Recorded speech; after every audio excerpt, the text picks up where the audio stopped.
why is it that you are taking down specific account without explanation or without any justification to the subscriber? Like, for example, just take the account and that's it. It's about the inaction of the Meta on the AI-generated images abused.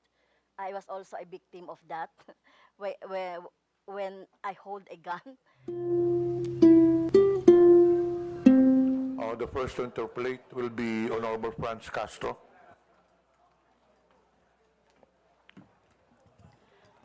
Thank you, Mr. Chair, and I also thank the Meta for coming here after 3 notices. Thank you. I have some specific personal question about how the Meta is detecting community standards violation, or what you call violation of community standards. When you look at when you look at your platform, we have here several um, when you report like a content, you will find here several violations like scam, fraud or impersonation, unauthorized political ad, adult content, selling or promoting restricted items, violence, hate or exploitation, bullying or unwanted content, intellectual property, suicide or self-harm, false information, problem involving 18-year-old or someone under 18 years old. Well, I was a victim of of your your platform, where my official um, Facebook account were taken down by your platform due to it said there impersonation. So I cannot understand why do you take down an account due to impersonation. So how does it happen? So how you determine that really is this account is impersonated? Because this account was reported to COMELEC as my official uh, election account for yeah, for my daily activities during election. Thank you, Madam Congressman. Mr. Chair, if I may.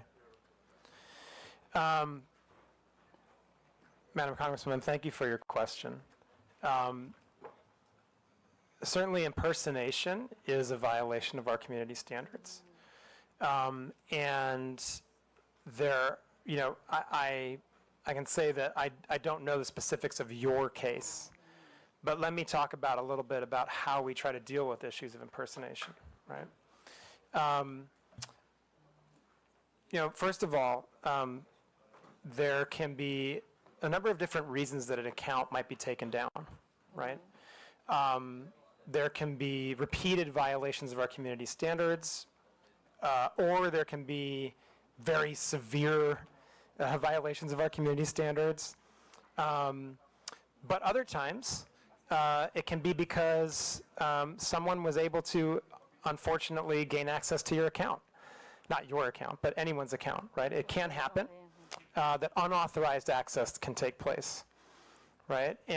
In those cases, they may, you know, once a hacker has gained access to an account, then, you know, sometimes what we see is they go and delete the account, or then they take over that account to use it for their own purposes.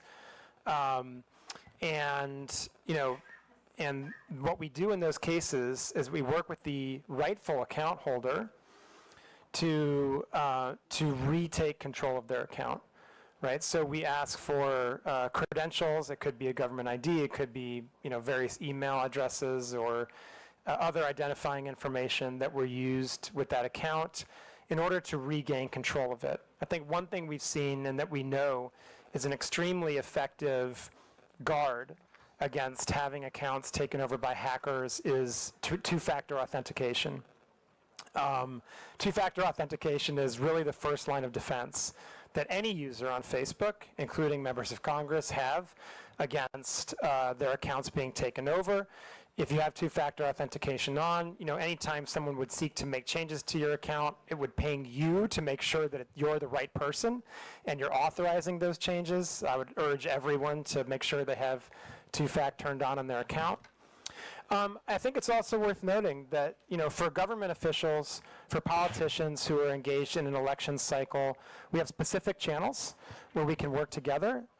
We have our Meta Support Pro channel that you can access and that we're happy to work with you to make sure you have access to, so that if you have specific issues with your account, other members of Congress, other people running for election can access those channels.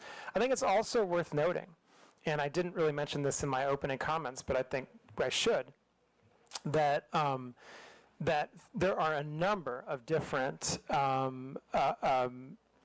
statutory agencies that have specific channels with Meta where they can report community standards violations, account hacks, and any other issues that the government is experiencing with Meta's platforms and our services. In fact, there are 11 different government agencies that have direct channels to us.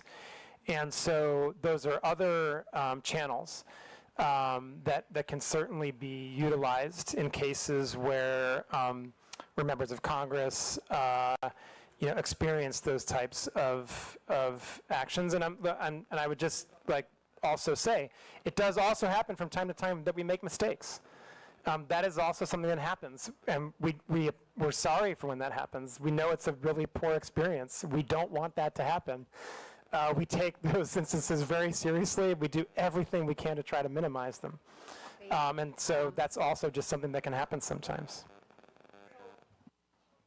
So when my account was taken down, took down, we complained to we write to the Meta about my account, and then why is it that you are taking down specific account without explanation or without any justification to the subscriber? Like, for example, just take the account and that's it. So no explanation at all. So you will just explain if we will write to you on what happened to the account. So there's no, is there a like for example, due process in place in your platform? Thank you for the question, Congressman, Mr. Chair, if I may. Madam Congresswoman, again, I'm not familiar with the specifics of your case, but I, again, can talk in general. Users should receive notifications if actions have been taken against their account. That is certainly part of the due process that we have in place, and users have a right of appeal. And in fact, when we see mistakes happen and users appeal those actions, the content in question, if it was a community standards violation, may often be restored. In some cases, the account would be restored. I do just want to highlight, in the specific case of hostile takeover of accounts, or what Meta believes may be a hostile takeover of an account, that can be a more complex process for very good reason. We want to make sure that we are not providing access to the account of someone who shouldn't have it. And so, Madam Congresswoman, I would just emphasize again that if you or another member of Congress is having any types of these issues, we can certainly provide you access to our Meta Support Pro and other channels so that we can solve these problems together. Mr. Chair, may I ask also that, are you familiar with troll armies? Troll armies, or mass reporting of an account so that it could be taken down for any other reasons? Are you familiar with that? Because I'm suspecting that my personal account was a victim of that scheme by army trolls, or by a group who would like to take down my account. Because as I can see here in your process of checking the misinformation and disinformation, it would be, if it is mass reported, it goes to your AI, and then after that, human checking, right? right? In your graph of how to determine the disinformation or violation of your community standards. So my questions is, are you familiar with that scheme? Mr. Chairman, thank you. Madam Congresswoman, coordinated mass reporting absolutely violates our policies. We have seen that type of behavior before and certainly if we detect that type of behavior, then we would seek to make sure that any decisions that are made about accounts are the correct ones. And then we would also try to go after the people who are engaged in the coordinated mass reporting, because that clearly does violate our policies. And that's the type of abusive network that we would seek to prohibit from utilizing our platforms.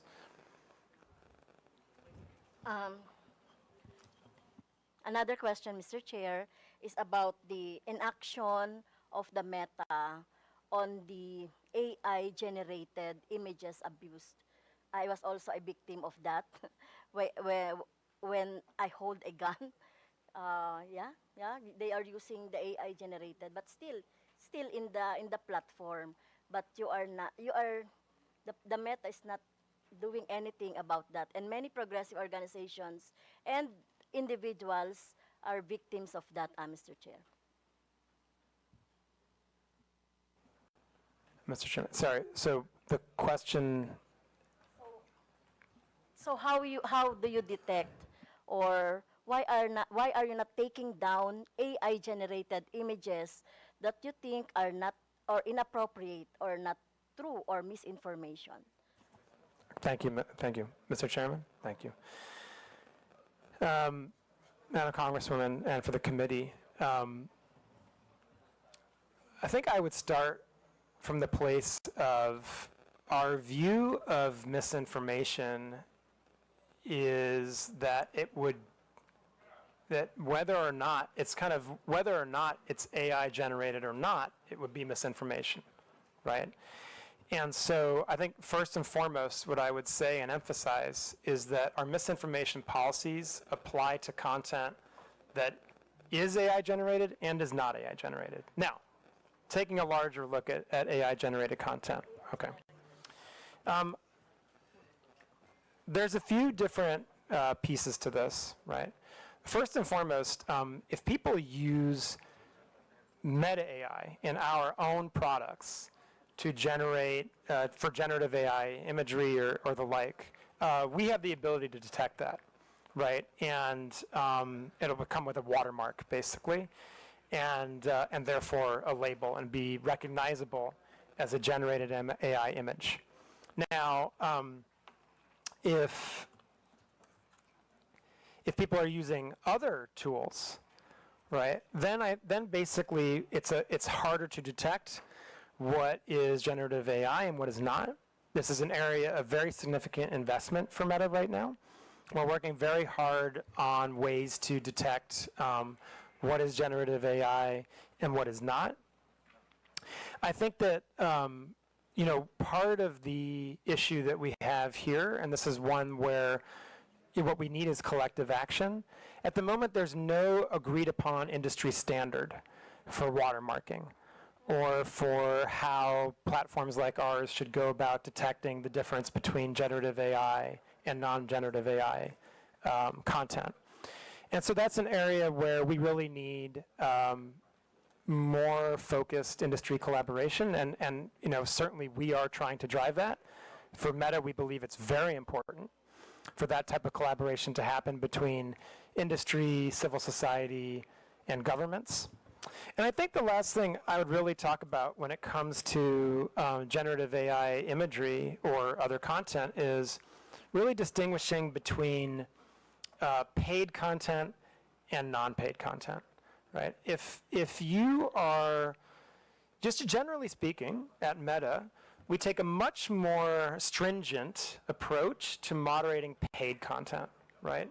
Because obviously we're taking money for it. We believe we have responsibility that's even greater, and the distribution would be increased, right? And so, you know, in the context of anything that is, again, even taking out the generative AI component of it, any type of content that is paid for, that is political in nature, that talks about a campaign or a politician or a social issue, right, is subject to our policies on political candidates and social issue paid advertising, right? And according to those policies, you would be required to disclose who is paying for the ad and sponsoring the content. You would also have to go through an authorization process, which would include, in most cases, providing a government ID.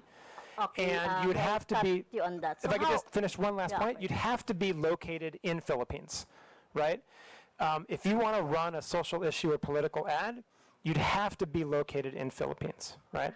And so there's a series of steps that you have to take to cross that threshold in order to be able to run those types of ads. And then in addition to it, if it is AI generated, you'd be required to disclose that it is an AI generated paid piece of content. Thank you. So really, it's very hard to determine because the name of the account is alias, or the name of account is just like a, like for example, Makabayan. The account is using our political organization. That account names Makabayan is using our political organization, but it has this what I saw an AI generated images of mine with guns, with the rebels, etc. I will give you the images later so that you can see. Mr. Chair, if I, thank you, So- Madam Congresswoman, and I know my colleague also wants to add on to this. Mr. Chair, with your indulgence, Madam Congresswoman, it's my understanding that you reported this content, this image, to Comelec, Yeah. and we have removed it. Yeah. I would like to also state respectfully for the record that we're not doing nothing on harmful generative AI. In fact, as recently as, it was either yesterday or the day before, I personally worked directly with PAOC to remove a harmful piece of generative AI that was promoting investment scams. And what happens when something like that gets reported, it's not just that piece of content that comes down. That informs our ability to enforce across the platforms and across other accounts. So although PAOC reported one specific URL, many, many others came down as a result of that report. So while I understand, with respect, how painful and frustrating it must be to be a victim of harmful generative AI, please don't think we're doing nothing. But we are not perfect yet, but we always strive to be better. We strive to be better by signal sharing and trend sharing with Filipino law enforcement, legislative, NGOs, civil society, etc. So thank you. Yeah, and I would just emphasize what Rob said about, please, if you believe that there's a piece of content that violates our policies, please do report it through Comelec, and we'll treat it with the utmost urgency. Thank you. And Mr. Chair, last question.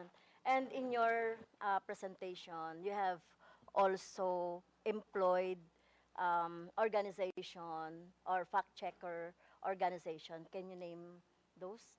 Do you have an example? The Vera files. You have. What is AFP? Correct.